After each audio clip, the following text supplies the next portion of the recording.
Hello,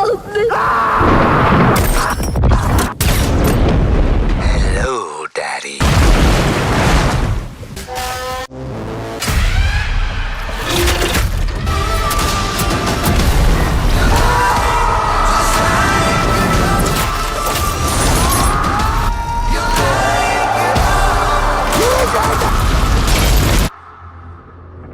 guys কেমন আছো সবাই? আশা করি সবাই খুব ভালো আছো। আজকে আমরা বহুল আলোচিত একটা সিনেমা যেটা নাম হচ্ছে টক্সিক, সেই সিনেমা সম্পর্কে জানতে চলেছি। অ্যাকচুয়ালি কেজিএফ সিনেমার পরে কিন্তু ইয়াশ একটা লাইমলাইটে আসে, ঠিক যেভাবে প্রভাস লাইমলাইটে এসেছিল বাহুবলীর পরে। কিন্তু এরপর অনেক সিনেমা প্রভাসের এসেছে যেটা অনেক বেশি হ্যাডাম, অনেক বেশি বাজেট, অনেক কথা শোনায় গিয়েছে, কিন্তু লাস্টে দেখা গিয়েছে ফ্লপ হয়েছে বা সিনেমার কোয়ালিটি একদমই বাজে হয়েছে। তো সেরকম ইয়াশের ক্ষেত্রে হচ্ছে কিনা এটাই আমরা জানতে পারবো এই টক্সিক সিনেমার মাধ্যমে। কারণ ওই যে কেজিএফ এর পরে যে হ্যাডাম পার্টটা আসছে, যে বাজেটের ব্যাপারটা আসছে, তারপর থেকে খালি এই ধারণারই সিনেমা আসছে। তো টক্সিক সিনেমাটা আমি দেখলাম পুরোটো জায়গা জুড়ে ওই কেজিএফ এর মতোই খালি মনে করো যে ডায়লগ বাজি, মিউজিক, হ্যাডাম। তো অ্যাকচুয়াল সিনেমা কেমন হয়েছে এবং এটার স্টোরি লাইন তোমাদের কেমন লাগে চলো আমরা দেখি, এবং তোমাদেরকে ভালো মতো বোঝানোর জন্য এটা আমরা অনেক বড় ভিডিও করেছি যাতে ইজিলি বোঝাতে পারি। তবে তারপরেও দু এক জায়গায় ভুল হলে আমাদেরকে ক্ষমা করবে। তো যাই হোক, এটার আইএমডিবি রেট আমি বললাম না, সিনেমা লাস্টে তোমরা এটা রেটিং করবে। চলো আমরা শুরু করি। তবে শুরু করার আগে একটা ফ্যাক্ট না বললেই নয়, এই সিনেমাটি তৈরি করতে নির্মাণ হয়েছে কিছু কিছু রিপোর্ট অনুযায়ী 500 কোটি, আবার সাম্প্রতিক রিপোর্ট অনুযায়ী 600, এবং কেউ বলেছে 800 কোটি। তার মানে বাংলাদেশি প্রায় 1040 কোটি টাকা খরচ হয়েছে এই সিনেমা তৈরি করতে। কিন্তু এই সিনেমার এই টাকাগুলো কোথায় খরচ হয়েছে বা টাকা খরচ করলে সিনেমা ভালো হয় কিনা চলো আমরা দেখি। তবে এই সিনেমা স্টার্ট হওয়ার পূর্বে আমি যদি বলি এই সিনেমাটিকে 3টা বাক্যে এক্সপ্লেন করার জন্য, সেটা হবে হচ্ছে 1 ঘন্টা আমাদের ইয়াশ খালি মনে করো মদ খেয়ে থাকবে, 1 ঘন্টা মারামারি করবে, আর 1 ঘন্টা খালি সেক্স করবে। মানে মূল সিনেমা এইটাই ভাই, 3 ঘন্টার সিনেমা, 3 ঘন্টা খালি এইটাই। আরেকটা বিষয় হচ্ছে এটা যেহেতু এক্সপ্লেন, মূল সিনেমার চেয়ে এক্সপ্লেনের কাহিনী কিন্তু অনেক অন্যরকম হয়ে থাকে, অনেক অংশ বাদ দিতে হয়, যার জন্য মূল কাহিনীর থেকে অনেক কিছু চেঞ্জ হয়ে যায়। তো খুব বেশি এক্সপেকটেশন নিয়ে কিন্তু এক্সপ্লেনটা দেখো না, তাহলে মনে করো তুমি কষ্ট পাবে। তো যাই হোক, আমি ডিসক্লেইমার দিয়ে রাখলাম। এবার তোমরা যারা চাও এই এক্সপ্লেনটা দেখতে পারো, এবং যারা অ্যাকচুয়াল মজা চাও তারা মূল সিনেমাটা দেখো। তো ভিডিও আমি স্টার্ট করে দিচ্ছি। তো সিনেমার শুরুতেই আমাদেরকে রয়্যাল সার্কাস নামে একটা সার্কাস দেখানো হয়, যেটা কিনা আজকে থেকেই বন্ধ হতে যাবে। আর তাছাড়া সকল অডিয়েন্সও সেখান থেকে চলে গিয়েছে, মানে টিকিট বিক্রি হয়নি। আর এই সার্কাসে আমরা আমাদের নাদিয়াকে দেখতে পাই। আর এই সার্কাসের মধ্যমণি ছিল নাদিয়া, কারণ নাদিয়া এখানকার শো স্টপার, এবং সে অনেক সুন্দরী একটা মেয়ে, বুঝতেই পারছো, ওর মুসরা মুসরি দেখতে সবাই এখানে আসে। আর এখানে একটা কথা বলে, এটা যেহেতু 18+ মুভি, আমার কথাবার্তা 18+ হবে। আর তাছাড়া আমি যদি মজা না করি তোমরা এই সিনেমার অ্যাকচুয়াল মজা পাবে না এক্সপ্লেনে। তো এখানে নাদিয়ার সাথে তার ছেলেকে আমরা দেখতে পাই, যে কিনা জোকার সেজেছিল এই তোমার কি বলে সার্কাসের প্রয়োজনে, আর সে একটা খাঁচায় বন্দী ছিল। তো যাই হোক, নাদিয়া এখানে রেডি হচ্ছিল আর তার চোখে পানি ছিল। আর তখন তার ছেলে সে তাকে জিজ্ঞাসা করে, মা তুমি কান্না করছো কেন? আর বারবার জিজ্ঞাসা করতে থাকে এই সার্কাসটা কেন বন্ধ হতে যাচ্ছে, আর তুমি কেনই বা কান্না করছো? তো নাদিয়া তখন তার ছেলেকে বোঝায়, আমাদেরকে এই সার্কাস ছেড়ে চলে যেতে হবে, আর খুব শীঘ্রই তোমার ড্যাডি তোমাকে নিতে আসবে। তো তুমি তোমার ড্যাডিকে স্বাগতম জানানোর জন্য প্রস্তুতি নাও। তো বাট ছেলেটা তখন বলে, আমি তো তোমার সঙ্গে থাকতে চাই। তো এই কথা শুনে নাদিয়া কিছুক্ষণ চুপ করে থাকে, আর এরপর চিৎকার করে বলে, তোমার ড্যাডি কখনোই আমাকে আপন করে নেবে না, আর আমার জীবন এভাবেই কেটে যাবে, কিন্তু সে অবশ্যই তোমাকে নিতে আসবে, আর তুমি তাকে শুধুমাত্র স্বাগত জানাবে। আর এরপর আমরা দেখি সার্কাসের বাইরে শোরগোল পড়ে যায়, অনেকগুলো গাড়ি এসে থামে, এবং গাড়ি থেকে ছেলেটির বাবা নেমে আসে। তো এই সিনেমার গাড়িগুলো দেখেই তুমি বুঝতে পারছো যে এটা টাইমলাইন অনেক আগের। সিনেমার টাইমলাইন মূলত 1950 থেকে 1960 সালের মধ্যে। তো ওই সময় নাদিয়া এরকম ড্রেস পরে ঘুরতো আর কি। তো যাই হোক, ওই গাড়ি থেকে আমরা দেখি ওই ছেলেটার বাবা নেমে আসে, যার নাম হচ্ছে রায়া, আর এই ক্যারেক্টারটা করেছে ইয়াশ, কেজিএফ এর নায়ক। তো রায়াকে আসতে দেখেই সার্কাস একদম ভয়ে নীরব হয়ে যায়, আর নাদিয়াও তার শেষ শোটা শুরু করে দেয়। তবে তার আগে সে নিজের শরীরে একটা গ্রেনেড বেঁধে নিয়েছিল, আর তারপর নিজের কলা কৌশল দেখাতেই ওই গ্রেনেডের পিন খুলে যায়, এবং সাথে সাথে পুরো সার্কাস সহ বুম ব্লাস্ট হয়ে যায়। বাট তখন ওই বাচ্চাটি দূরে দাঁড়িয়ে হাসতে থাকে, কারণ তার কাছে মনে হয়েছিল যে এটা হয়তো সার্কাসের নতুন কোন একটা ট্রিক্স। আর এরপর সে নিজের বাবার সামনে হাততালি দিতে থাকে, এবং বাবাকে বলে, welcome daddy, welcome to home. তো এই কথা শুনেই রায়রার ভেতর থেকে রাগ হতে থাকে, আর সে নিজের ছেলেকে গাড়িতে বসে সেখান থেকে বেরিয়ে পড়ে। আর তখন তার ছেলে বারবার তাকে নিজের মায়ের কথা স্মরণ করে দিচ্ছিল যে আম্মুকে নিবে না, আর আম্মু বারবার এইটা বলেছিল ওইটা বলতো তোমার ব্যাপারে, এবং মা সবসময় চাইতো তোমাকে, কিন্তু সে জানতো কখনোই তুমি তাকে আপন করে নেবে না। বাট রায়রা তখন বিরক্ত হয়ে যায় এবং চিৎকার করে বলে, চুপ থাক। এবং এরপর সে নিজের ছেলেকে জানালা দিয়ে ধাক্কা দিয়ে ফেলে দেয়। মানে ছেলের এইসব কথা সে আর সহ্য করতে পারছিল না, বা এইসব কথার কোনো জবাব তার কাছে ছিল না। তো এরপর তার ছেলে যখন ডুবেই যাচ্ছিল, তখন ড্যাডি বলে চিৎকার করে যে ড্যাডি আমাকে বাঁচাও। বাট তখন রায়রা নিজেকে আর আটকে রাখতে পারে না, এবং সেও পানিতে লাফ দেয় এবং নিজের ছেলেকে বাঁচিয়ে নেয়। আর ছেলে কান্না করতে করতে এসে বলে, ড্যাডি আমাকে ক্ষমা করে দাও, আজকে থেকে আমি তোমার সাথেই থাকবো, তুমি যা বলবে আমি তাই করবো। বাট রায়রা এগুলা কিছুই শুনতে যাচ্ছিল না। ওর নামটা হচ্ছে রায়া, বাট আমি ওকে রায়রা বলছি আর কি, উচ্চারণের সুবিধার্থে। তো রায়রা তখন একটা বন্দুক বের করে নিজের ছেলের দিকেই তাক করে, আর এরপর বলে, তুই এখান থেকে পালিয়ে যা,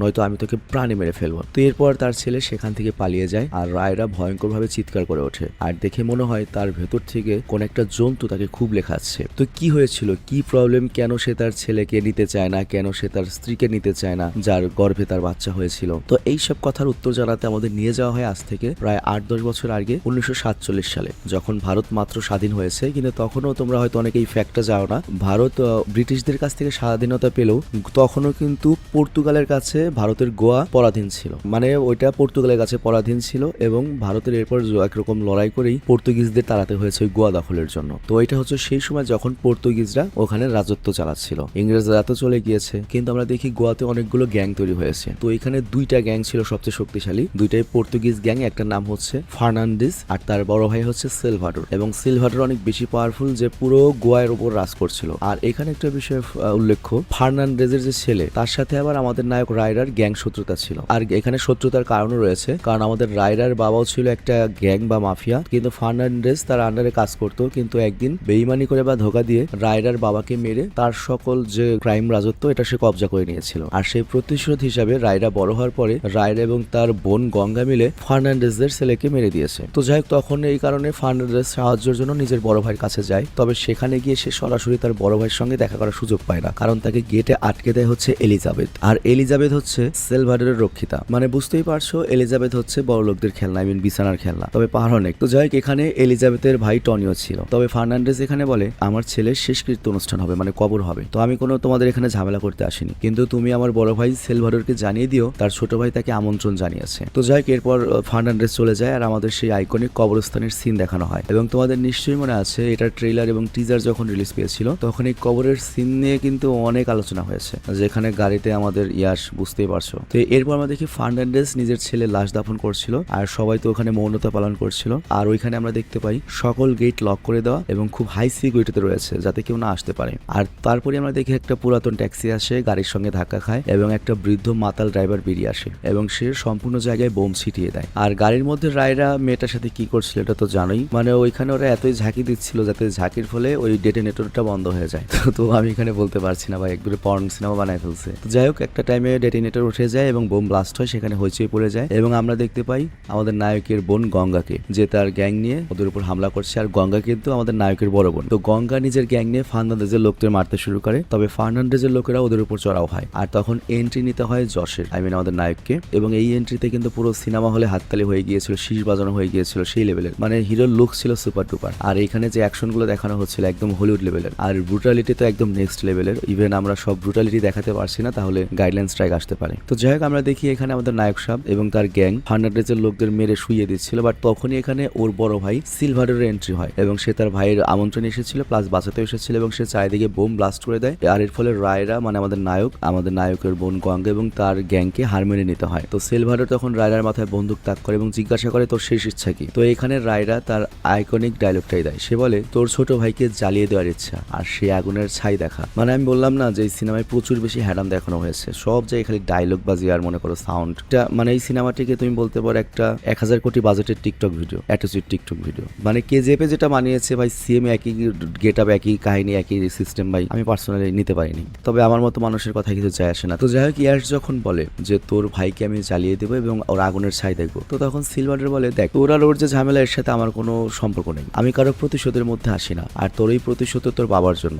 বাট রায়রা বলে না, এই প্রতিশোধ আমার বোনের জন্য, মানে গঙ্গার জন্য। আর এটার কারণ হচ্ছে ফার্নান্ডেজ ওর বোন গঙ্গাকে যৌন নির্যাতন করেছিল। তো যাই হোক, এরপর আমরা দেখতে পাই রায়রার বোন, মানে নায়কের বোন গঙ্গা কারিকে ফার্নান্ডেজকে মেরে দেয়। আর এরপর সিন আবারও শিফট হয় 1920 সালের দিকে, মানে অনেক পূর্বে। আর এখানে আমাদের দেখানো হয় রায়রা এবং গঙ্গার যে মা, সে নিজ পরিবারের প্রতি প্রীতিষ্ণু ছিল। আর এই কারণে যেদিনই রায়রার জন্ম হয় সেদিনই সে তার নিজের স্বামীকে হত্যা করে। মানে এই সিনেমাতে রায়রা এবং গঙ্গা কিন্তু আপন ভাই বোন, তবে বুঝতে পারছো নায়ক যেদিন জন্ম নেয় সেদিনই কিন্তু তার পিতার রক্তের স্বাদ তাকে নিতে হয়। আর এরপর আবারও সিন শিফট হয় বর্তমানে আসে। তো গঙ্গা রায়রাকে জিজ্ঞাসা করে সেলভাডোর আমাদের জীবিত কেন ছাড়লো, এটা কি আমাদের পিতার প্রতি বিশ্বস্ততা? বাট রায়রা তখন বলে না, এটা আমাদের পিতার জন্য কোনো বিশ্বস্ততা নয়, বরং তার গোল রুট ওপেন করতে হবে। সে খুব ভালো করেই জানে এখানে বিজনেস ছড়াতে হলে আমাদের সাহায্য তার প্রয়োজন, আর তার ছোট ভাই তার প্রতিদ্বন্দ্বী। আর এই কারণে সে আমাদের এই প্রতিশোধের মাঝে আসেনি, তার ভাইকে শেষ করার সুযোগ আমাদেরকে দিয়েছে। আর এটা এমন একটা রুট যেখানে সোনা, ড্রাগস সবকিছু বিজনেস সে এখন ওপেনলি করতে পারবে, আর তার বিরুদ্ধে কথা বলার মতো এখন আর কেউ নেই। এবং সে খুব শীঘ্রই আমাদেরকে অফার করবে করবে তার সাথে কাজ করার জন্য। তো সত্যি সত্যি এরপর আমরা দেখতে পাই রায়রা সিলভারের হয়ে কাজ করে এবং রায়রার টিম সিলভারের পক্ষে রাস্তা বা থ্রেড চ্যানেলগুলো ওপেন করছিল। মানে ধরো এক জেলা থেকে আরেক জেলায় মাল চালান দেবে, ওই জায়গার যে গ্যাং রয়েছে তাদেরকে পিটিয়ে শেষ করা। এবং তারা এতটাই সফলতা অর্জন করছিল যে এটা দেখে হিংসায় সেলভাডোরের যে বাকি গ্যাং মেম্বাররা ছিল তারাও ষড়যন্ত্র করছিল। মানে সেলভাডোরের নিজের লোকই তখন আমাদের নায়কদেরকে হিংসা করছিল যে ওরা এত ভালো কাজ করছে। আর এরপর আমরা দেখি চায়না থেকে কিছু লোক এসেছিল রায়রার সঙ্গে দেখা করতে, আর তারা রায়রাকে জানায় আগামী কয়েক বছরের মধ্যে সবচেয়ে বড় বিজনেস হবে ক্যাসিনো বিজনেস, আর এর জন্য তোমাকে চায়না আসতে হবে। কিন্তু রায়রা মানা করে দেয়। আর তারপর আমরা দেখি রায়রা নেশাগ্রস্ত অবস্থায় রেবেকাকে দেখে, আর রেবেকা হচ্ছে সেলভাডোরের মেয়ে। আবার রেবেকার নজরও আমাদের হ্যান্ডসাম রায়ের উপর পড়েছিল। আর এরপর রায়রা করে কি ভরা মজলিসে রেবেকার দিকে মনে করো সেই লেভেলের তাকায়, আবার রেবেকাও তো ফিদা। আর তোমাদের ওই লাইটার চেয়ে নেওয়ার সিনটা তো মনে আছে। তো রায়রা নিজের সিগারেট জ্বালিয়ে লাইটার ফেলে দেয়, আর এরপর রেবেকা করে কি রায়রার কাছে যায় নিজের সিগারেট জ্বালানোর জন্য। আর তারপর কি দুজনের মধ্যে ভালোবাসার সৃষ্টি হয় এবং সেই ভালোবাসা ডাইরেক্ট বিছানায় পৌঁছে যায়। আর রায়রা তো এরকমই, ও যে কোনো মেয়ে পেলেই নিচে ফালিয়ে দেয়। মানে মির্জাপুরের যে মুন্না ভাই ছিল অনেকটা ওরকম। আর তোমরা যদি মির্জাপুরের ওইটা দেখতে চাও সিরিজ বা সিনেমা, আমি তোমাদের জন্য এক্সপ্লেন করতে পারি। তো এরপর আমরা দেখি রায়রা আর রেবেকা দুজনের সঙ্গে সময় কাটাতে থাকে। আর এই ব্যাপারটা মাফিয়া সিলভাডোরও জেনে যায়, সাথে বোন গঙ্গাও জেনে যায়। তবে গঙ্গার উদ্দেশ্য ছিল একটাই, সেটা হচ্ছে সেলভাডোরের জায়গায় রায়রাকে নিয়ে নেওয়া। আর এইদিকে আমরা দেখি সেলভাডোরের যারা পার্টনার ছিল তারা রায়রা এবং তার গ্যাংয়ের বিরুদ্ধে ষড়যন্ত্র করছিল। এবং সেলভাডোরের পার্টনার বলে, দেখুন আমরা আপনার পরিবারের জন্য বিশ্বস্ত, আমরা অনেক বছর ধরে কাজ করছি, কিন্তু বাইরের কারোর জন্য আমরা এত বিশ্বস্ত হতে পারবো না। বাট সেলভাডোর বলে, দেখো আজকে থেকে রায়রা আমার পরিবারেরই অংশ, কারণ আমার মেয়ের সাথে তারই বিয়ে হবে, তো তোমাদেরও রায়রাকে গ্রহণ করতে হবে। আর তাছাড়া বড় বড় কেস জেতার জন্য ছোট ছোট ত্যাগ স্বীকার তো করতেই হয়। আর একটা সিংহকে তুমি শুধু শুধু খাঁচায় আটকে রাখতে পারবে না, তাকে আধার দিতে হবে। মানে বুঝতেই পারছি এমন প্রতিষ্ঠিত হও যাতে শ্বশুর তোমাকে আটকে রাখতে চায় মেয়ে দিয়ে। তো এরপরের সিনে আমাদেরকে দেখানো হয় শহরের নতুন সার্কাস শুরু হতে চলেছে। আর সেই সার্কাসের মেইন শো স্টপার ছিল হচ্ছে নাদিয়া, যাকে দেখার সাথে সাথে রায়রার নজর তার উপর আটকে যায়। মানে ওই যে বুঝতেই পারছো রায়রা হচ্ছে এক নম্বরের লম্পট, মানে নায়ক। ও সুন্দর মেয়ে দেখলেই হয়েছে ওর অবস্থা খারাপ হয়ে যায়। আর এই দিকে ওই সালভাডোরের যে তোমার রক্ষিতা এলিজাবেথ এবং তার ভাই টনি, তারা মিলে প্ল্যান করে যে ওই সার্কাসের মধ্যেই রায়রা এবং তার বোন গঙ্গাকে প্রাণে মেরে ফেলবে। তো এই জন্য তারা সার্কাসের ভিক্টর নামের একটা লোকের সাহায্যে প্ল্যান বানায়। আর এই প্ল্যানে তারা ওই সময়ের পর্তুগিজের সরকার তাদেরও সাহায্য নেয়, কারণ রায়রা ছিল নির্ভর, কাউকে ভয় পেত না, কারোর হাতের মধ্যে আসতো না, এবং রায়রা নিজের থেকে কাউকে বেশি বড় মনে করতো না। আর এ কারণে সরকার ওকে পছন্দ করতো না, বা ওইখানের যে এমএলএ। কিন্তু রায়রার গ্যাংয়ের বিরুদ্ধে সরকার কিছু কিছু করতে পারছিল না, কারণ একটাই, রায়রার উপরে আবার সেলভাডোরের হাত ছিল, যে অনেক বেশি পাওয়ারফুল ইভেন সরকারের চেয়েও। এমনকি যে কয়েদিদের ফাঁসির সাজা হয়েছে সেলভাডোর তাদেরও পারলে ছেড়ে নিয়ে আসতে পারত। তবে এই দিকে আমরা দেখতে পাই সরকার করে কি, ফাঁসির সাজাপ্রাপ্ত ভয়ঙ্কর যে কয়েদিগুলো রয়েছে তাদের মুখে মাস্ক পরিয়ে রায়রাকে মারতে সার্কাসের ভেতরে পাঠায়। আর সার্কাসের ভেতর দিকটা তো ভিক্টর সামলে নেবে এবং তারপর সে সিগন্যাল পাঠাবে। আর এই দিকে এলিজাবেথ আর টনি বসে বসে দেখবে রায়রার মৃত্যু, গঙ্গার মৃত্যু। তো যাই হোক, এরপর আমরা দেখি ওইদিকে সার্কাসের খেলা শুরু হয়ে গিয়েছে, সবাই হাততালি দিতে থাকে। আর নাদিয়া এরপর সামনে আসতেই সবার নজর শুধুমাত্র তার দিকেই ছিল, এবং নাদিয়ার রূপ এবং সৌন্দর্য দেখে রায়রাও মুগ্ধ হয়ে গিয়েছিল। আর এবং রায়রা চুপচাপ শুধু দেখেই যাচ্ছিল। আর এরপর যখন প্রোগ্রাম শেষ হয়, নাদিয়া এরপর যখন তার ড্রেসিং রুমের দিকে যেতে লাগে, তখনই রায়রা তার পিছু নেয়। এবং বুঝতেই পারছো যে আমি একবার বলেছি যে মানে মেয়ে দেখলে ওর একটা খারাপ অবস্থা হয়ে যায়। বাট তখনই রায়রা খেয়াল করে যে জোকার টাইপের কেউ তার পিছু নিয়েছে। তো রায়রার কাছে সন্দেহজনক মনে হয় এবং রায়রা বন্দুক বের করে। বাট তখন ওই জোকারে বন্দুক বের করে এবং রায়রার দিকে গুলি করার চেষ্টা করে। বাট তার আগেই রায়রা ওকে সাফারি কিরকিরা করে দেয়। আর তারপর রায়রা খেয়াল করে যে তাঁবুর নিচে সার্কাসের অনেক লোককে মেরে ফেলে রাখা হয়েছে, মানে এই সার্কাসের রানিং যে মানুষ তাদেরকে মেরে ফেলা হয়েছে। তো রায়রা তখন নিশ্চিত হয়ে যায় যে এইখানে তাকে এবং তার যে বস সেলভাডোর তাদেরকে মারার প্ল্যানিং চলছে। আর ভিডিওর এই পর্যায়ে আমরা ছোট্ট একটা ব্রেক নেব। এর কারণটা হচ্ছে মাত্র 30 সেকেন্ডের হাম্বল রিকোয়েস্ট থাকবে, একটু শোনো, মাত্র 30 সেকেন্ডের একটা ব্রেক। তো আমাদের যে ই কমার্স সাইট রয়েছে স্যাভেজ অন, সেখানে কিন্তু এখন থেকে একবারে নভেম্বর পর্যন্ত ক্যাম্পেইন চলবে। এর আগে আমরা বড় ক্যাম্পেইন করতে গিয়ে ধরা খেয়েছি, বাট এখন থেকে আমরা কি করছি, 10 দিনের 15 দিনের ক্যাম্পেইন করছি। ধরো 10 দিন সেল করলাম, 10 দিনের মধ্যে একটা পুরস্কার দিয়ে তার বাড়িতে গিয়ে দিয়ে আসলাম এবং তার রিয়াকশনটা আমরা এখানে তোমাদের সামনে পাবলিশ করব। তো এখানে হবে কি, ছোট ছোট এইসব ক্যাম্পেইন করে আমরা মোটামুটি এক্সপার্ট হয়ে যাবো, তারপর বড় ক্যাম্পেইনে আমরা যেতে পারবো। আর তোমরাও আস্তে আস্তে অ্যাক্টিভ হতে পারলে। তো আমাদের স্যাভেজের অনেক প্রোডাক্ট রয়েছে, মেয়েদের হিউজ কালেকশন রয়েছে, ছেলেদের হিউজ কালেকশন রয়েছে। একবার হলো দেখে আসো। এবং অনেকে অর্ডার করতে সমস্যা বোধ করো, অর্ডার করার জন্য তোমরা দুইটা কাজ করতে পারো, ওয়েবসাইট থেকে অর্ডার করতে পারো, আবার চাইলে ওয়েবসাইট থেকে প্রোডাক্টের স্ক্রিনশট নিয়ে হোয়াটসঅ্যাপে যে নাম্বার দেখতে পাচ্ছ স্ক্রিনে, অনেকের সাথে যোগাযোগ করে অর্ডার করতে পারো। আবার আমাদের ফেসবুক পেজেরও লিঙ্ক দিয়ে দিয়েছি, ডাইরেক্ট ওয়েবসাইট থেকে প্রোডাক্টের ছবি নিয়ে ফেসবুকে মেসেজ করে অর্ডার করতে পারো। এবং প্রত্যেকটা অর্ডারের সাথে একটা করে কুপন পাবে, এবং এই কুপনগুলো নিয়ে আমরা 31 তারিখে লটারি করব এবং ভাগ্যবান বিজয়ী একজনের হাতে আমরা পৌঁছে দেবো শাওমির একটা ট্যাব, মানে পরীক্ষামূলক এর জন্য ছোট পুরস্কার। তবে সেই সেই পুরস্কারটা দেওয়ার জন্য তোমার বাড়িতে আমাদের প্রতিনিধি চলে যাবে, তোমার এলাকায় বা বাড়িতে, এবং ভালো একটা জায়গায় তুমি তোমার এক্সপিরিয়েন্সটা আমাদের সাথে শেয়ার করবে। ক্যামেরার সামনে আসলেও সমস্যা নেই, পেছনে থাকলে বললেও হবে। আর সেইটা আমরা সব অডিয়েন্সদের আমরা দেখাবো এবং আমরা দেখতে চাই বাংলাদেশের কোন প্রান্ত থেকে কে সেই ভাগ্যবান বিজয়ী হয়। প্লাস আরেকটা থাকবে হচ্ছে গেমিং হেডফোন। তবে এইখানে একটা মজার ফ্যাক্ট বলি, ধরো তুমি এই যে আজকে অর্ডার করেছো, তো তার মানে এই না যে 31 তারিখে লটারিতে তুমি চান্স পাও নাই, তার মানে ওই কুপন বাদ, তা না। এই সেম কুপন তোমার কাছে তুমি রেখে দেবে এবং নভেম্বর মাস পর্যন্ত আমরা এরকম ছোটখাটো যতগুলো ক্যাম্পেইন করবো, যতবার লটারি করবো, ততবারই তোমার এই কুপনটা কিন্তু ওই লটারিতে পার্টিসিপেট করবে। তো লটারি কিন্তু কেউ ফেলে দিও না, শুধুমাত্র বাদ যাবে কার, যারা পুরস্কার অলরেডি পেয়েছে। ধরো ফার্স্ট প্রাইজ আর সেকেন্ড প্রাইজ যারা পেয়েছে তাদের কুপনটা আমরা বাদ দিয়ে দিব। বাট যে আজকে তুমি অর্ডার করো বা 31 তারিখের পরে অর্ডার করো, এই কুপন একবার নভেম্বর পর্যন্ত, মানে এই কুপনের ডিজাইন চেঞ্জ না হওয়া পর্যন্ত, উইন্টার কুপন না আসা পর্যন্ত, এই সেম কুপন যদি আমরা 10টা ক্যাম্পেইন চালাই ছোট ছোট, 10 বার যদি লটারি করি, 10 বার এই কুপন পার্টিসিপেট করবে। তবে একটা বিষয়, তুমি যদি আজকে অর্ডার করো তাহলে তোমার এই কুপনটা 5 বারই কিন্তু পার্টিসিপেট করতে পারছে, কিন্তু 31 তারিখের পরে অর্ডার করলে কিন্তু তারপরে যে কয়টা হবে সেই কয়টা পার্টিসিপেট করবে। তো এর মানে হচ্ছে একটা প্রোডাক্ট কিনে তুমি কিন্তু 4 থেকে 5 বার একটা লটারিতে অংশগ্রহণ করতে পারছো। আর এইবার এই ট্যাবের ক্যাম্পেইনের পরে আমরা 31 তারিখের পর থেকে পরবর্তী 15 দিনের জন্য 500টা সেলিং টার্গেটে একটা gaming phone, Infinix GT gaming ফোনের একটা ক্যাম্পেইন করব এবং ওইখানেও কিন্তু তোমার আজকের কুপন পার্টিসিপেট করবে। আবার 31 তারিখের পরের যে যারা কিনবে তাদের কুপনও পার্টিসিপেট করবে। তো এর জন্য তুমি যতই কিনবে তোমার কুপনটা ততবার পার্টিসিপেট করছে এবং যতগুলো তোমার কুপন থাকছে তোমার তত জেতার চান্স রয়েছে। তবে পুরস্কারটা মেন না, মেন হচ্ছে আমি দেখতে চাই যে বাংলাদেশের কোন প্রান্তে কোথায় কোন ফ্যানের কাছে সেই পুরস্কারটা যায়। প্লাস আমার সাথে তো অবশ্যই তোমার কথা বলার সুযোগ থাকছে ভিডিও কলে, এবং এই এক্সপিরিয়েন্সও আমরা এখানে শেয়ার করবো। তো অনেক বিরক্ত করলাম, আমি লজ্জিত, বাট বুঝতেই পারছো এটা আমাদের বিজনেস। তো চলো এবার আমরা সিনেমার পরবর্তী পার্টে যাই। তো গাইস, ব্রেকের পরে আমরা আবার ফেরত আসলাম। তো আমরা কি দেখেছিলাম একটু আগে, আমাদের ইয়াশ রায়রা সে যে সার্কাসে গিয়েছিল তখন তার উপর আক্রমণ করে কি এলিজাবেথের লোকেরা, এবং সেখানে আমাদের নায়ক এবং ওদের মাফিয়া সিলভারকে মারার প্ল্যানিং করা হচ্ছিল। তো এটা দেখার পরে রায়রা বাইরে এসে ফায়ারিং করা শুরু করে দেয় আর শুরু হয় গুলি পাল্টা গুলির আক্রমণ। তো রায়রা এখানে কোনোভাবে তার হবু শ্বশুর বাইরে বের হয় নিজের টিম মেম্বারদেরকে নিয়ে। তবে বেঁচে আসার পরে তারা বুঝতে পারে যে এটা একটা পরিকল্পিত হামলা এবং এবার তারা বের করতে চায় যে এই আসল মাস্টার মাইন্ডকে কে এই হামলা করিয়েছে। তো রায়রা এসে প্রথমেই নাদিয়াকে জিজ্ঞাসা করে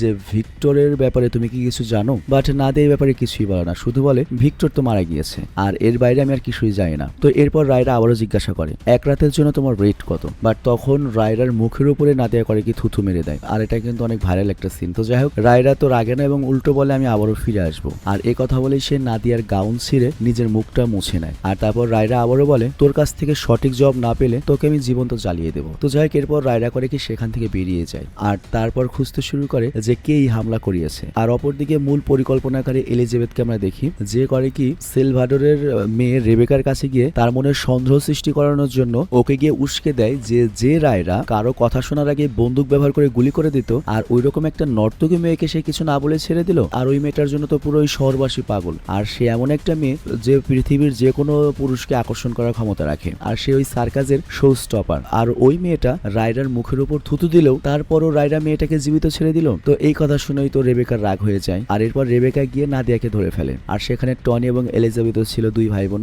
নাদিয়ার পুরো শরীরে আঘাতের চিহ্ন আমরা দেখতে পাই এবং সেখানে গঙ্গা অবস্থিত ছিল। তো রেবেকা সবার সামনে নাদিয়াকে বলে এখনো সময় রয়েছে, তুই সত্যটা বলে দে, তাহলে তুই জীবিত ছাড়া পাবি। আর আমি কিন্তু কোনো পুরুষ নই যে তোর রূপে পাগল হয়ে যাব, তুই বল যে কে এই হামলা করিয়েছে। তবে নাদিয়া এবারও চুপ থাকে এবং বলে বিশ্বাস করুন আমি কিছুই জানি না। আর তখনই রেবেকা টনিকে অর্ডার দেয় নাদিয়াকে জীবিত জ্বালিয়ে দিতে। আর টনি যখন নাদিয়ার শরীরে কেরোসিন ঢেলে আগুন দিতেই যাবে তখনই সেখানে রায়রা আসে নাদিয়াকে বাঁচাতে। তো টনি যখন নাদিয়ার শরীরে হাত দেয় তখন রায়রার খুব রাগ হয় আর সে টনিকে নিচে ফেলে ওর গলায় পা দিয়ে দাঁড়ায় এবং বলে তুই নিজের সীমার মধ্যে থাক, আর তুই কি জানিস কার শরীরে তুই হাত দিয়েছিস। তো এইটা দেখে এলিজাবেথের আরো অনেক বেশি রাগ হয়, কিন্তু রায়রার সামনে কিছুই বলতে পারে না। কিন্তু বুঝতেই পারছো ঘটনা কোন দিকে গড়াবে। আর এরপর আমরা দেখি রায়রা নিজেই নাদিয়ার সঙ্গে দেখা করতে যায়। তো নাদিয়া তখন তার নিজের কাপড় খুলে ফেলে এবং নিজের হাত কেটে ফেলে আর তারপর বলে তোমার কাছে খুব বেশি সময় নেই, তো আমাকে বাঁচিয়ে আমার প্রতি তোমার বিশ্বস্ততা প্রমাণ করো। তো রায়রা তখন নাদিয়াকে বাঁচায় এবং বলে পরের বার হাতের নার্ভটারও ভালো করে কাটবে যাতে তোমার মৃত্যু নিশ্চিত হয়। আর আমি খুব ভালো করেই জানি তুমি কিছুই জানো না যে কে এই মাস্টার মাইন্ড করে হামলাটা করিয়েছে, কিন্তু ভিক্টরকে তো তুমি জানো, তো ভিক্টরের ব্যাপারে যা জানো সেটা আমাকে জানাও। আর তখন নাদিয়া বলে হ্যাঁ, আমি ভিক্টরের ব্যাপারে এজন্যই বলতে চাইনি কারণ তার ব্যাপারে একটা সিক্রেট রয়েছে আমাদের সার্কাসে ভিক্টর নামে যে লোকটা কাজ করতো তার আরেকটা যমজ ভাই রয়েছে একই রকম দেখতে। তো ভিক্টর যখন ওপরে উঠে যেত এবং কাপড়ের পেছনে লুকাতো তার পেছনে থাকতো তার ভাই, এবং এটা আমাদের একটা ম্যাজিক ট্রিক্স ছিল। আর তখন রায়রা বুঝতে পারে ওই দিন হামলায় সার্কাসে যে মানুষগুলো মারা গিয়েছে তার সাথে ভিক্টর মারা গিয়েছে, কিন্তু ভিক্টরের ভাই এখনো জীবিত রয়েছে আর তাকে টোপ হিসেবে ব্যবহার করলে আসল মাস্টারমাইন্ডকে বের করা সম্ভব হবে। মানে রায়রা যাদের উপর সন্দেহ করে তাদেরকে বের করতে পারবে। আর এরপর আমরা দেখি দেখি যে টনিকে ধরে আনা হয়, তার উপর টর্চার করা হয়, আর তারপর এলিজাবেথ সেখানে আসে। কিন্তু মাফিয়া সেলভাডোর আগে থেকে তো এখানে উপস্থিত ছিল। তো তখন রায়রা আর গঙ্গা টনিকে জিজ্ঞাসাবাদ করে, বাট তখন এলিজাবেথ বলে আমার ভাইকে এখানে বেঁধে রাখার সাহস কার হলো? আর এই সাহসে টনি তখন বলে ওঠে আমি এই ব্যাপারে কিছুই জানি না। বাট তখন রায়রা বলে আচ্ছা তুই তো ভিক্টরকে চিনিস তাই না? আর ভিক্টর কিন্তু এখনো জীবিত রয়েছে এবং ওকে আমি ধরেছি, তোর ব্যাপারে সব বলে দিয়েছে। তো এরপর প্রমাণস্বরূপ ভিক্টরকে আনতে বলা হয়। তো ভিক্টরকে দেখে তো টনি হতবাক হয়ে যায়, কারণ ওর সাথে তো গোপন প্ল্যানিং করেছিল এই হামলা করার। আর কিন্তু এখানে আমরা জানি এটা তো ভিক্টর না, এটা ভিক্টরের আপন যমজ ভাই, একই রকম দেখতে। তো এভাবেই করে কি টনিকে ধরা হয়। তো প্রমাণ হয়ে যায় টনি মাস্টারমাইন্ড। আর তখন টনি নিজের বোন এলিজাবেথকে বাঁচানোর জন্য সব দোষ নিজের ঘাড়ে নিয়ে নেয় এবং এখানে টনি বলে তুমি রায়রা অনেক বেশি মাথায় উঠে পড়েছিলে আর এর জন্য আমাকে এইসব প্ল্যান করতে হয়েছিল, তবে এরপরে যেন আমার বোনের সাথে খারাপ কিছু না হয়, সে একদম নির্দোষ। আর তখন গঙ্গা বলে ওঠে আচ্ছা ঠিক আছে, তোর বোন যদি নির্দোষী হয় সেটা সে প্রমাণ করুক, আর এটা তো এই থ্রোনের জন্য বিশ্বস্ততাও। তো এইটা বলে গঙ্গা করে কি এলিজাবেথের হাতে একটা চাকু ধরিয়ে দেয় এবং বলে তুমি যদি নির্দোষ হয়ে থাকো তোমার ভাইকে নিজের হাতে খুন করো। তো উপায় না দেখে এলিজাবেথ করে কি তাই করে। আর বুঝতেই পারছো সে তার ভাইকে কত ভালোবাসতো। তো টনিকে মারার পরে এলিজাবেথ ফুপিয়ে ফুপিয়ে কান্না করতে থাকে এবং তাকে দেখে মনে হয় যে রায়রা এবং গঙ্গার জন্য ওর ভেতরে যে প্রতিহিংসা ছিল সেটা এখন মারাত্মক শত্রুতায় রূপান্তরিত হয়েছে। তো যাই এরপর আমরা দেখি রায়রা নাদিয়া একসাথে দেখা করা শুরু করে, দুজনের মধ্যে সম্পর্ক আরো গভীর হতে থাকে। আর এরপর আমরা সেই আইকনিক তাভাই সংটা শুনতে পাই, যেটা পুরো ইন্টারনেটে ভাইরাল হয়েছিল, বাট আমি তো শোনাতে পারছি না, তোমরা শুনে নিও। তো যাই এরপর রায়রা করে কি নিজের অতীত নিয়েও নাদিয়াকে সব বলে দেয়। তো এখানে রায়রা বলে আমার নিজের মা আমার বাবাকে মেরে ফেলেছিল এবং আমার বোনকেও বিক্রি করে দিতে চেয়েছিল। তো এখানে বুঝতেই পারছো ওদের যে মা তাকে হয়তো ওদের যে শত্রুরা তারা কিনে নিয়েছিল। তো এই কারণে বড় হওয়ার পরে রায়ডার প্রথমে তার মাকে মেরেছিল এবং যার কাছে ওর বোনকে বিক্রি করে দিয়েছিল তাকেও মেরে ওকে উদ্ধার করে নিয়ে এসেছিল। আর তারপর থেকে আমার বড় বোন আমাকে লালন পালন করছে এবং আমরা এরপর সেখান থেকে পালিয়ে যাই। খুব ডেঞ্জারাস একটা জীবন হয় আমাদের এবং যখনই আমার ক্ষুধা লাগতো তখনই আমার বড় বোন গঙ্গা বেরিয়ে পড়তো খাবার খুঁজতে। সে কিভাবে কোথা থেকে খাবার নিয়ে আসতো আমি কখনোই তাকে জিজ্ঞাসা করতাম না। হয়তো সে নিজের অস্তিত্ব বা দেহ বিলীন করে আমাকে মানুষ করেছে। আর আমার বোনের কথা আমার কাছে দলিলের মতো পাথরের মতো কঠিন। সে আমার সবকিছু, সে আমার জন্য ভগবান এবং বোনও, আর সে যা বলবে আমি তাই করব। তো যাই এরপর রায়রা নাদিয়ার প্রেম যখন খুব মাখো মাখো চলছিল, এদিকে রেবেকার রাগ বাড়তেই থাকে, কারণ পুরো শহরের মানুষের মধ্যে রায়রা নাদিয়ার প্রেমের গুঞ্জন চলছিল। তো এরপর রেবেকা একদিন রায়রাকে বলে তুমি একটা জানোয়ার, তোমার একজনকে দিয়ে মন ভরে না। আর রায়রা তখন বলে তোমার যা ইচ্ছা ভেবে নাও, কিন্তু আমি এরকমই লুচ্চা, আমার কাছে যা ভাল লাগে আমি তাই করব, আমি তোমার কাছে কোনো কিছুতে বাধ্য নই। আর আমি এটাও বলতে পারবো না কেন আমার ওকে ভালো লেগেছে, কেন ওর সাথে আমি এমন করছি। মানে বুঝতেই পারছো একেবারে আলফা মেল বোঝানো হয়েছে। তো যাই এরপর রায়রাকে মাফিয়া সেলভাডোর ওয়ার্নিং দেয় এবং বলে আমার মেয়ের সঙ্গে তোমার বিয়ে হতে চলেছে, তো তুমি আবল তাবল জায়গায় মুখ দাও, এতে আমার কোনো সমস্যা নেই, কিন্তু তার প্রভাব যেন আমার মেয়ের উপর না আসে, কারণ তোমার সাথে আমার মেয়ের বিয়ে হবে এটা পুরো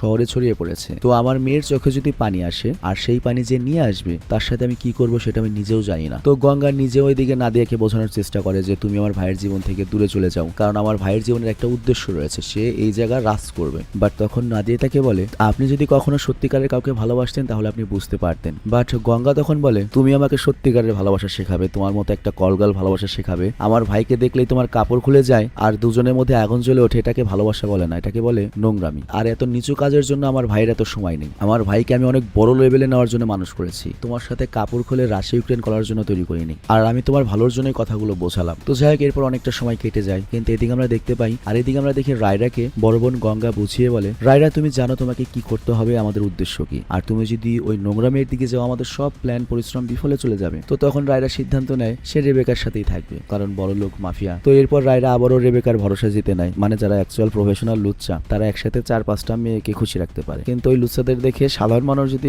আকাম করতে যায় ধরা খায়। তো যাই হোক এরপর সে রেবেকার সাথেই থাকে, বিয়ের দিনক্ষণও ঠিক হয়। বাট তখন একটা দুঃসংবাদ আসে, মাফিয়া সেলভাডোর জানতে পারে নাদিয়ার গর্ভে রায়ডার সন্তান রয়েছে, আর সেই বাচ্চা নিয়ে নাদিয়া দূরে কোথাও চলে গিয়েছে, কিন্তু সেলভাডোর ওকে ধরে নিয়ে আসে তার ক্ষমতা বলে। আর সেলভাডোর তখন রায়রাকে বলে দেখ এই কারণে কিন্তু আমার অনেক বদনাম হবে, আমার মেয়েরও বদনাম হবে, আর এই কারণে আমি তোর প্রেমিকা এবং ওই বাচ্চাকে জীবিত থাকতে দেব না। বাট যখন রায়রা জানতে পারে যে ওর বাচ্চা, তখন ওর মাথায় বিস্ফোরণ ঘটে। তবে তারপর রায়রা শুধুমাত্র শান্ত হয়ে থাকে তার বোনের হুকুমের অপেক্ষায় যে তার বোন কি বলে। বাট ঠিক তখনই গঙ্গা তাকে বলে দেখ রায়রা আমি যাই বলি না কেন আগে, কিন্তু তুই যদি ওই নাদিয়াকে ভালোবেসে থাকিস তাহলে আমি বলবো তুই কোনো রাজা নস যে সবসময় তোকে সবাইকে খুশি করতে হবে, রাজ্য চালাতে হবে, কূটনীতি চালাতে হবে। তুই একটা যোদ্ধা যে রাজাদেরকে মেরে তার গদি দখল করতে পারে। তো তোর যেটা সঠিক মনে হবে তুই এটাই কর, তুই নিজেই নিজেকে রাজা তৈরি কর, আমি তোকে অনুমতি দিয়ে দিলাম, তোর যা ইচ্ছা কর। তো গঙ্গার অনুমতি পাওয়ার সাথে সাথেই রায়রা প্রথমে সেলভাডোরকে প্রাণে মেরে ফেলে, মানে হবু শ্বশুরকে, আর এরই সাথে সেলভাডোরের সাথীদেরকেও মেরে ফেলে। আর তারপর রায়রা এবং রেবেকা মুখোমুখি হয়। তো রেবেকা ওকে 4টা গুলি করে আর রায়রা তখন নিজের বন্দুকটা নামিয়ে ফেলে। আর তখনই আমরা দেখি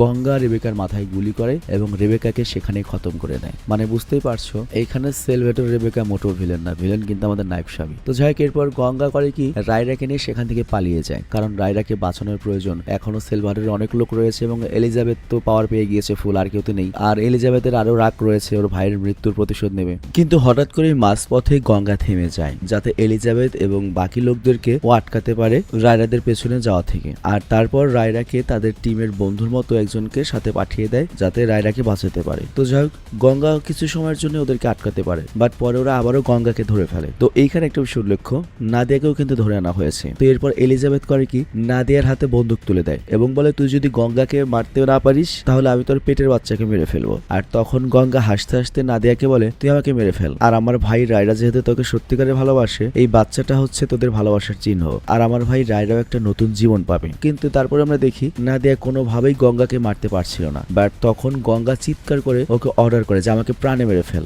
আমাকে মুক্তি দে। তো এর ফলে যেটা হয় নাদিয়া খুব কষ্টে গঙ্গাকে গুলি করে দিতে পারে। তবে নাদিয়াতে খুশি হয় কারণ বিয়ের পর অন্তত ননদের ঝামেলা পোহাতে হবে না। তো যাই হোক এরপর আমরা দেখতে পাই এলিজাবেথ হাসতে হাসতে বলে আজকের পর থেকে রায়রা তো জানতে পারবে যে তুই ওর বোনকে মেরেছিস, যে ওর মায়ের সমতুল্য ছিল। তো রায়রা যখনই তোকে দেখবে বা যখনই তোর সাথে শোবে তখনই ওর মনে পড়বে যে তোর শরীরে ওর বোনের ভেজা রক্ত রয়েছে, ও কখনোই তোকে আপন করে নিতে পারবে না এবং তুই বাকি জীবন রায়রার সামনে জিন্দা লাশ হয়ে থাকবি এবং তোর বাচ্চাও বাপের ভালোবাসা ছাড়াই বড় হবে। আর অন্যদিকে আমরা দেখতে পাই রায়রাকে চিকিৎসা দিয়ে তার গুলি বের করে আনা হয় এবং আবারও তাকে তার গদিতে ফিরিয়ে আনা হয়। আর তারপর সে করে কি পর্তুগিজের যত সেলভারের লোক ছিল তাদের সবাইকে মেরে ফেলে। আর চায়নার যে একটা গ্যাংস্টার নিকোলাস যে আর কি ক্যাসিনো ব্যবসার অফার দিয়েছিল সেই অফারটা নিয়ে নেয় এবং চায়না চলে যায়। আর এরপর চায়না গিয়ে সে করে কি মানে আমাদের রায়রা করে কি নিকোলাস নামের ওই লোকের সাথে কাজ করা শুরু করে এবং চায়নার যত বড় বড় গ্যাং ছিল যারা নিকোলাসের বিরুদ্ধে তাদের সবাইকে ও মেরে ফেলে এবং ধীরে ধীরে চায়নাকেও নিজের কন্ট্রোলে নিয়ে আসে এবং নিকোলাসের সঙ্গে বিজনেস শুরু করে। আর ওইখানে রায়রা ক্যাসিনো ব্যবসা সামলাতো এবং এর সাথে সে অনেক টাকাও পাচ্ছিল, প্লাস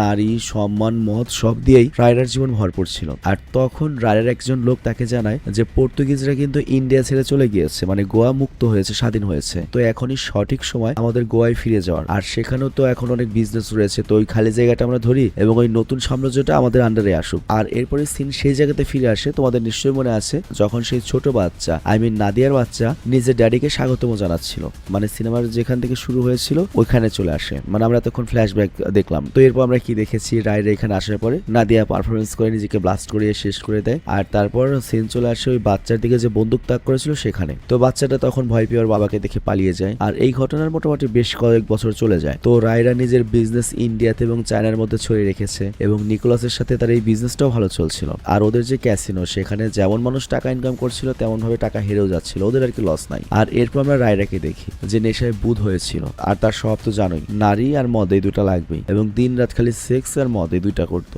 আর তার যে বিজনেস ওগুলো নিয়ে চিন্তা নেই, তার কাছের বন্ধু বান্ধব এগুলো দেখাশোনা করতো। আর এইদিকে রায়রা তার বোনের শোক এবং নাদিয়ার শোকে সবসময় ডুবে থাকতো, যদিও সে কখনোই নাদিয়াকে নিজের করে নিতে পারেনি শুধুমাত্র তার বোনের জন্য। আর সে ওপর থেকে যতই খুশি থাকার চেষ্টা দেখাক না কেন ভেতরে ভেতরে সে খুব মারাত্মকভাবে জ্বলছিল এবং এই দুঃখ ফলার জন্যই সে সবসময় মদ আর এই কলগাল নিয়ে ডুবে থাকতো। মানে কি লজিক মাইরি। তো যাই হোক এরপর আমরা দেখি মালিসা নামের একটা মেয়ে আসে রায়রার কাছে। তো মালিসাও তো বুঝতেই পারছো নিচে পড়ে যাবে একটু পরেই। তো মালিসা সোজা রায়রার সামনে চলে আসে তার সঙ্গে দেখা করার জন্য এবং মালিসা গিয়ে দেখতে পায় যে রায়রা সেখানে মদ খেয়ে বুধ হয়ে পুরো লং হয়ে দাঁড়িয়ে রয়েছে। আর এই সিনটাতেও ইন্টারনেটে কিন্তু খুবই সরগোল ফেলেছিল। আর এখানে আমরা ফুল দেখাতে পারছি না, ইয়াসের ল্যাংটা দেখার সকলে অ্যাকচুয়াল ভিডিও দেখো তোমরা। তো যাই হোক এরপর আমরা দেখি যে মালিসা রায়রাকে বলে যে আমার বাবা তোমার ক্যাসিনোতে গিয়ে সবকিছু হারিয়ে ফেলেছে, আমাদের বাড়ি বিজনেস সবকিছু বিক্রি করে দিয়েছে এবং এরপর সে নিজেও আত্মহত্যা করেছে, আর তোমার উপর প্রতিশোধ নেওয়ার জন্য আমি এসেছি। তো এখানে মালিসা মূলত কি করেছে, সে নিজের শরীরে বোম ফিট করে এসেছিল, কিন্তু লাস্ট মোমেন্টে গিয়ে বোমের ট্রিগার করে কি রায়রাই নিজে প্রেস করে দেয় যেন ওর কাছে মৃত্যু কিছুই নয়। কিন্তু মালিসা আমরা দেখতে পাই ভয় পেতে শুরু করেছে,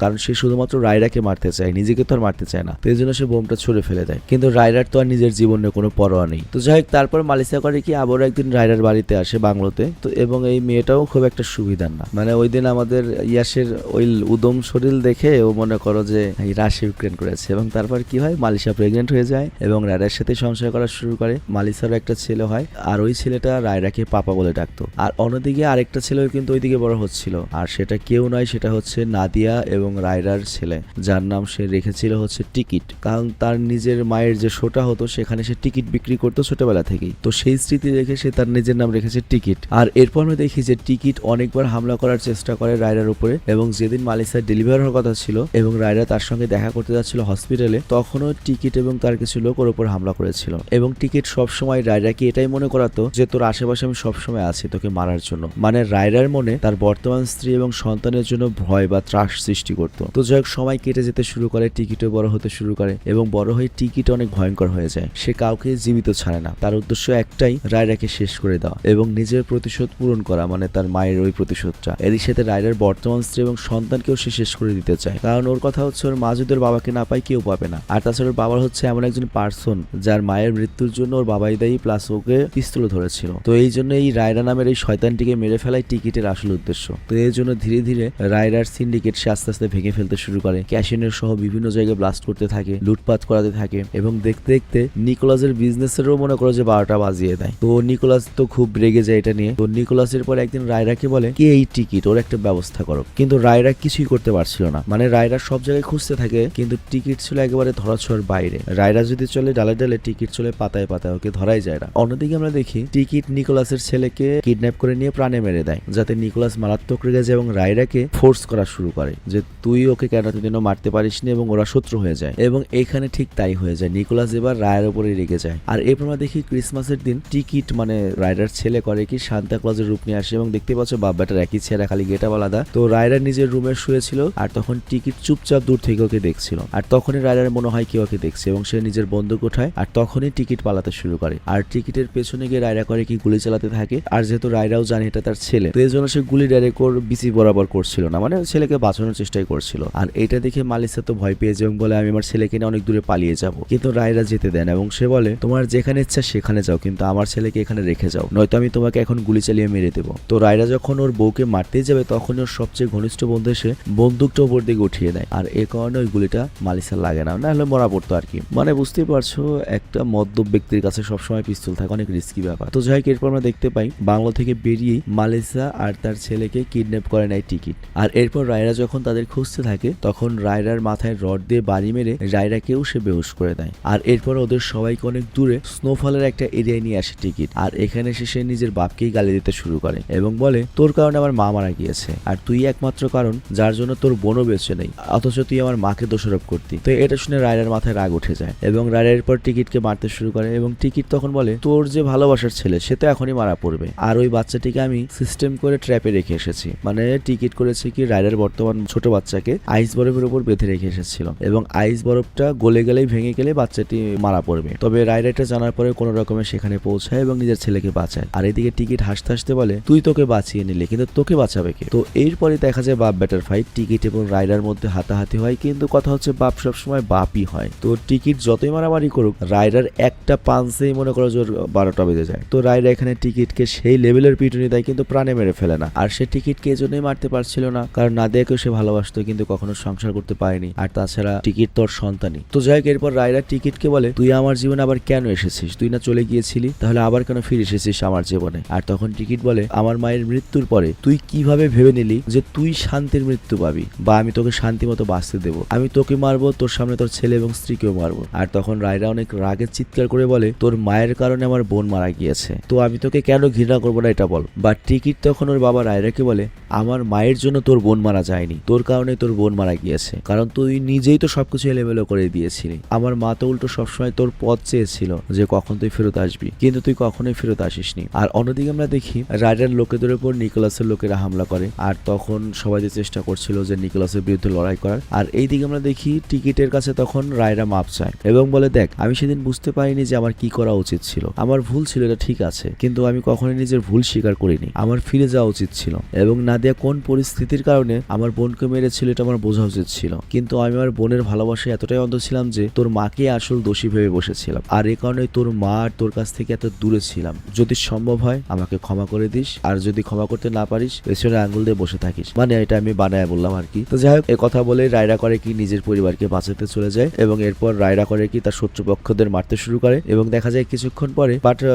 পরে দেখা যায় রায়ের উপর শত্রুপক্ষ ভারী পড়ছিল। বাট তখনই টিকিট আসে, ও ওদেরকে বাঁচাতে, এবং টিকিট কোনো রকম ওদেরকে বাঁচিয়ে নেয় এবং তারপর দুই বাপ বেটা একসাথে ফাইট করে। তবে এরপর রায়রা করে কি, মালিসাকে রেখে নিজের বাচ্চাকে গাড়িতে নিয়ে চলে যেতে থাকে। মানে ওই যে মালিসা নিজের বাচ্চাকে নিয়ে দূরে চলে যেতে চাচ্ছিল, কিন্তু রায়রার নিজের বর্তমান স্ত্রী মালিসার উপরেও ভরসা ছিল না। আর এরপর রাস্তায় দেখা হয় টিকিটের সাথে। তো টিকিট তখন বলে রায়রাকে, আমাকেও তোমার সাথে নিয়ে চলো ড্যাডি, আমিও তোমার সঙ্গে থাকতে চাই, কারণ আমিও তো কখনো বাবার ভালোবাসা পাইনি, আর মা তো বেঁচেই নেই। বাট রায়রা বলে, আমি তোকে সঙ্গে নিয়ে যাব না, আর আমি তোকে নিয়ে যেতে পারবো না, কারণ আমার লড়াই তো আমার নিজের সাথেই। তুই তোর মতো চল, নিজের জীবন সাজিয়ে নে, আর আমি শুধুমাত্র তোর কাছে আমার ভুলের জন্য ক্ষমা চাইতে পারি। আর তোর কাছে একটা রিকোয়েস্ট, তুই এখন আমাকে আমার মতো ছেড়ে দে। তো এরপর টিকিট বলে, তোমার মন মতো তুমি সবকিছু করবে, আবার তুমি আবার বলবে যে তোমার এটা করা উচিত হয়নি। তো এরপর রাগের মাথায় টিকিট করে কি রায়রার উপর গুলি করে এবং রায়রা নিচে পড়ে যায়। আর তখন ওর গাড়িতেও রায়রার বাচ্চা ছিল। তো বাচ্চা গাড়ি থেকে নেমে ওকে ড্যাডি ড্যাডি বলে ডাকতে শুরু করে, কিন্তু তখনই আমরা দেখতে পাই যে রায়রার মাথায় তো আসলে কোনো গুলি লাগেইনি, এবং রায়রা এরপর উঠে বসে